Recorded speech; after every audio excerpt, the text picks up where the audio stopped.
Hi. Hi, how are you? I'm okay. Good. Thank you so much for that wonderful speech. My name is Charmaine Lang, and I am through Echoing Ida, which is a program of Four Together. Go ahead. Okay. So my question to you is, I wanted to know, how do you practice self-care or community care? What? Wellness, especially given your hectic traveling schedule and all of the work that you do. Oh my God. Some friends and relatives have actually done an intervention.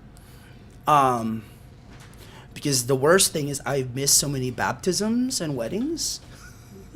Just because this has been the fact. I mean, I feel like I was so silent about the whole issue for so long that I'm like making up for lost time.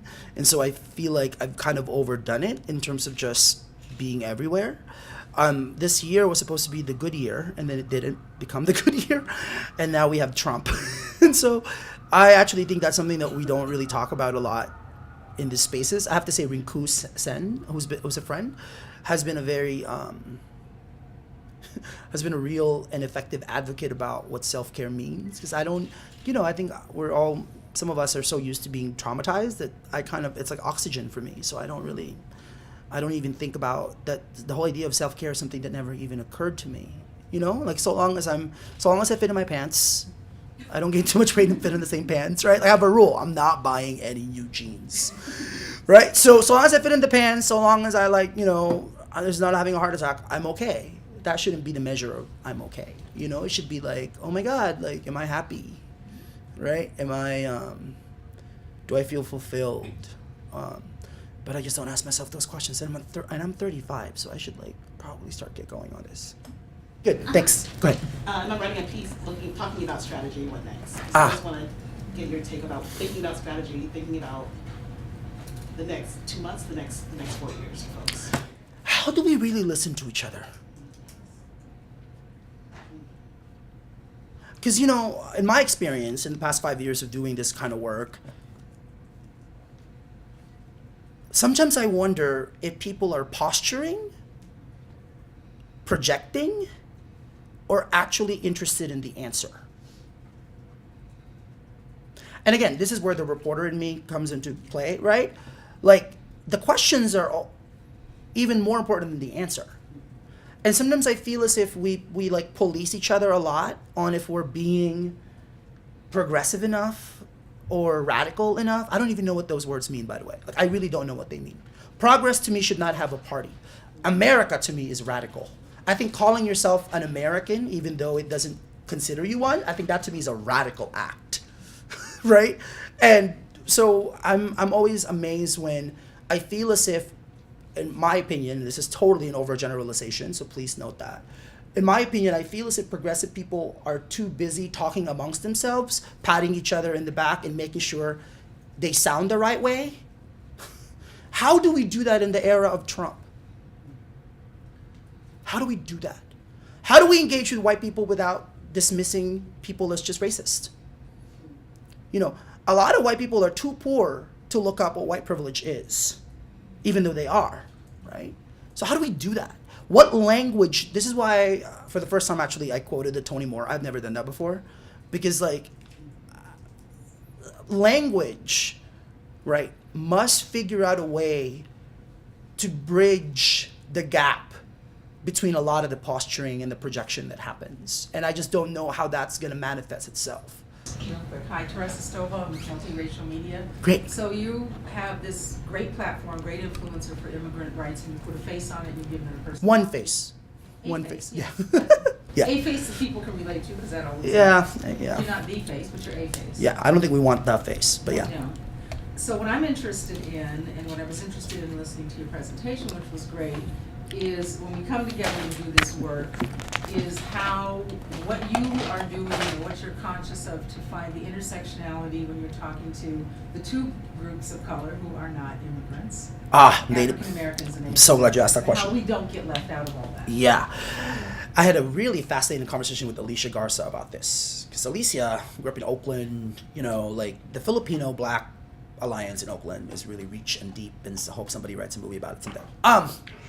So we were having this conversation about, so how can Define American be more inclusive and correct that myth. It's how responsible we must be in questioning this line of immigrants built America. And how we, especially a lot of white European immigrants love that, right? Because it speaks to the Italian experience, the German experience, the Irish experience, right?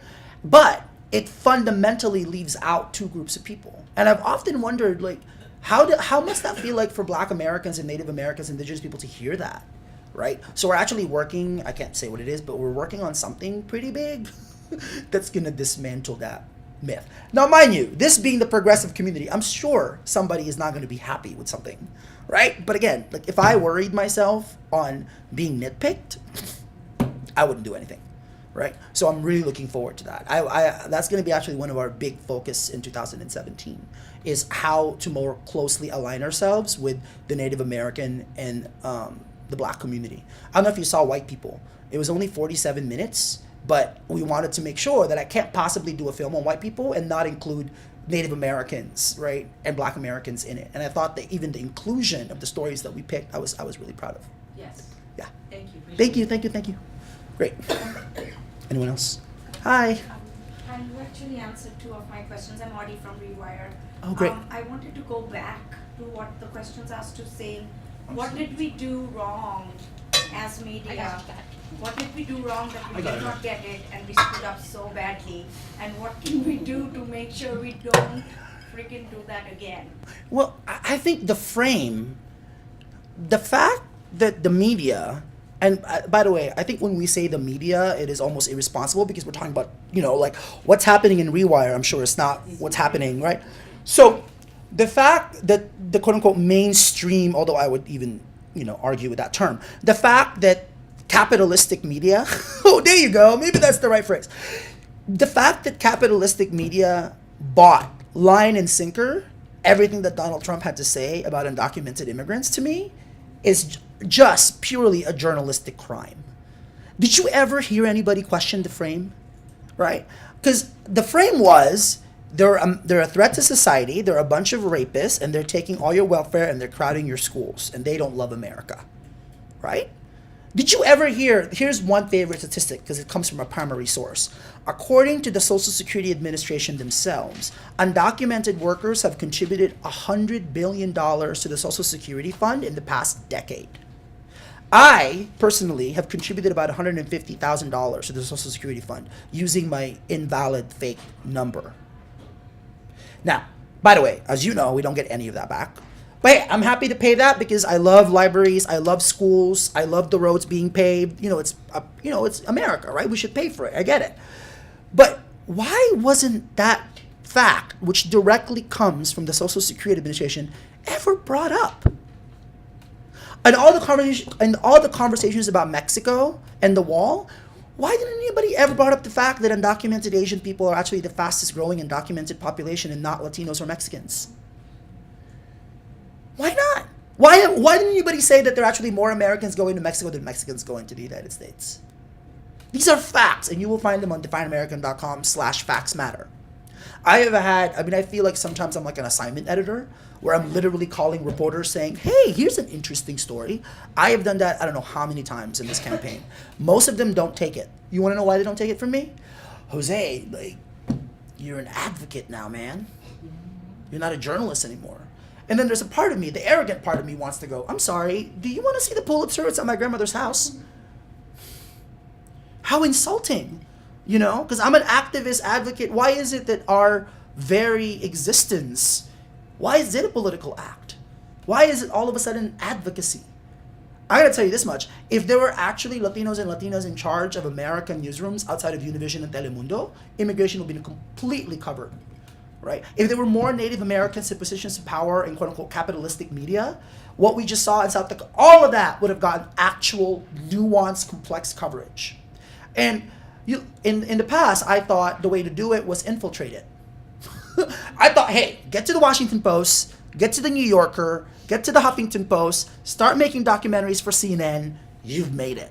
Now, I'm more into this whole, I'm going to raise the money I need to raise, and I'm going to do it myself. Right? So I don't have to look, we all need to compromise, but you have to draw a line somewhere. and I feel like the line has not been drawn. You know, ethnic media is American media.